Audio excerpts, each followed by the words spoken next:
تاریخ اسلام میں آج ہم پڑھیں گے حضرت عمر رضی اللہ تعالیٰ عنہ کی شہادت۔ حضرت عمر رضی اللہ تعالیٰ عنہ 23 ہجری، یہ بنتی ہے کتنی؟ 23 ہجری میں ابو لولو فیروز جو کہ ایک غلام تھا، اس نے نماز کی حالت میں، اور یہ صبح کی نماز تھی نا، حضرت عمر رضی اللہ تعالیٰ عنہ پر تلوار سے حملہ کر دیا اور آپ شدید زخمی ہو گئے۔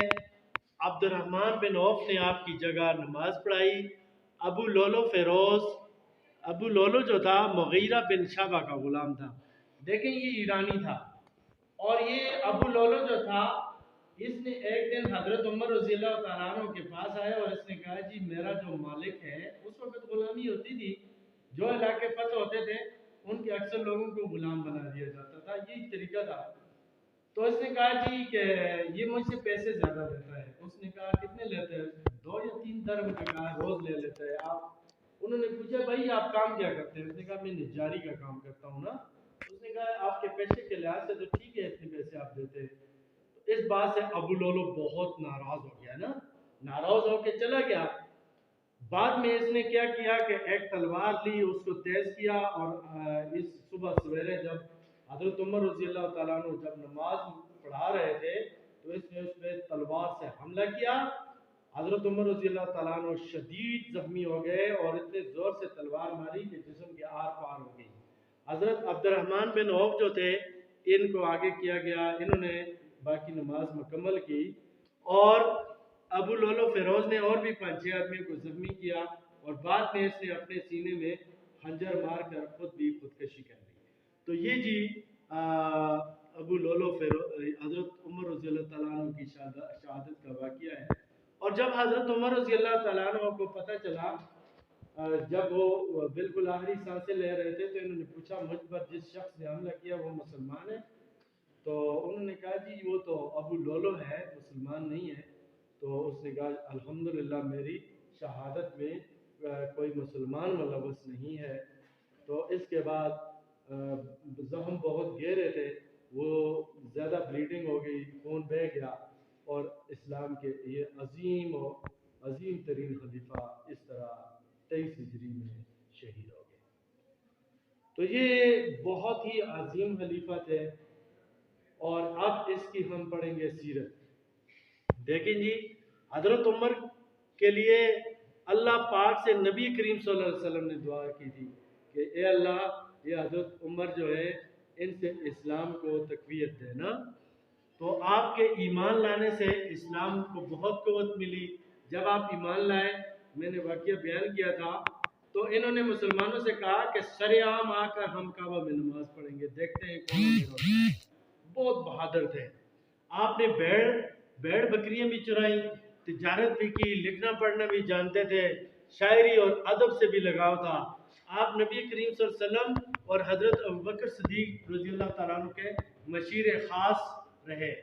آپ راتوں کو اٹھ کر گشت کرتے تھے، بڑے مشہور واقعات ہیں ان کے، ابھی وقت نہیں ہے کہ یہ رات کو اٹھ کر گشت کرتے تھے کہ مخلوق کے خدا کو کہیں تکلیف تو نہیں ہے، لوگوں کے حالات معلوم کرتے تھے۔ نبی کریم صلی اللہ علیہ وسلم نے فرمایا کہ اگر میرے بعد کوئی نبی ہوتا تو حضرت عمر ہوتے ہیں، ٹھیک ہے؟ آپ ایک عظیم خلیفہ تھے، آپ نے کیسر و کسرا کی سلطنتوں کو پاش کر دیا۔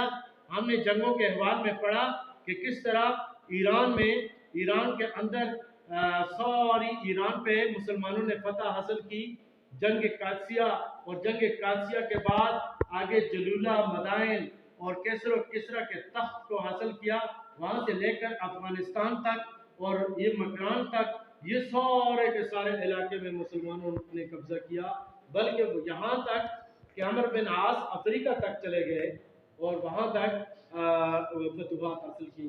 دوسری طرف جنگ یرموک کے بعد شام کے علاقے اردن اور وہاں سے لے کر سلطنت رومہ جو تھی مصر کے بعد فلسطین سے آگے اسکندریہ، اور اس طرح بہت بڑے، یعنی کیسر و کسرا کی وہ عظیم و شان سلطنتیں جو صدیوں سے قائم تھیں، اور بڑے بہادر جرنیل ان میں گزرے تھے، اور ان کا رعب تھا۔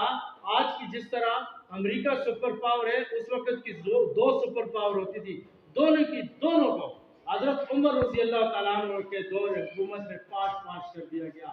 یہ تھا عظیم خلیفہ. اور یہ کیسا خلیفہ تھا؟ یہ اتنا بڑا، یہ سمجھیں کہ پوری آدھی دنیا پر اس کی حکومت ہے، اور ایسا شخص ہے جس نے اپنے دربار میں نہ جی کمانڈو رکھے ہوئے ہیں، نہ اپنی حفاظت کے لیے کوئی رکھا ہوا ہے، بلکہ ایک فقیروں جیسا، اور جو لباس پہنا ہوا ہے اس کے اندر بھی پیوند لگے ہوئے ہیں، جگہ جگہ کٹ لگے ہوئے ہیں، سادہ کھانا کھاتے ہیں اور کبھی کبھی بھوکے بھی رہتے ہیں. اتنا بڑا خلیفہ ہو کے، حالانکہ کیسر و کسرا کے خزانے اس کے پاس آ گئے تھے، لیکن انہوں نے کہا کہ نہیں، میں بہت معمولی سا وظیفہ اپنے لیے بیت المال سے مقرر کیا. ایسے ہوتے تھے یہ خلیفہ. آج ہمارے حکمرانوں کو دیکھیں، سب اپنی ذات کے لیے لگے ہوئے ہیں. اور انصاف ایسا تھا کہ ایک دفعہ اس طرح ہوا کہ اس کے بیٹے کے بارے میں آیا کہ اس نے شراب پی لی ہے، تو اس نے قاضی کی عدالت میں جب کیس چلا، ثابت ہوا کہ اس نے شراب پی ہے، تو اس نے کہا کہ اس کو کوڑے لگاؤ. کئی لوگوں نے کہا جی آپ کا بیٹا ہے، آپ ایسا کریں، اس کی دیت اس کے لیے مقرر کر دیں، جرمانہ. نہیں، اس نے کہا اسے کوڑے لگاؤ. کہتے ہیں اسے 80 کوڑے لگائے گئے. یہ ہوتا ہے انصاف، یعنی اپنے اور اس میں کوئی وہ فرق نہیں کیا.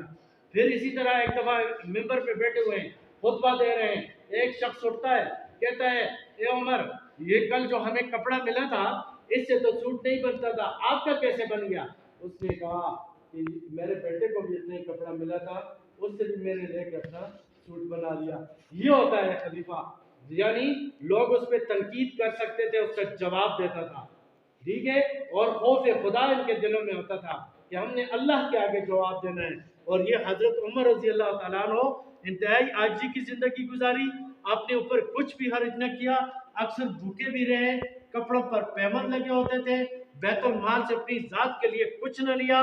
دنیا کے ایک بڑے حصے کے آپ حکمران تھے، مگر بادشاہوں جیسی زندگی نہیں اپنائی. ٹھیک ہے، فقیروں جیسی زندگی اپنائی. اللہ کے یہ چاہتے تو مسجد کے اندر ان کے گارڈ ہوتے، لیکن انہوں نے ایسا نہیں کیا. تو یہ تاریخ اسلام میں اسلام کا عظیم ترین خلیفہ اس طرح شہادت کی موت مرا.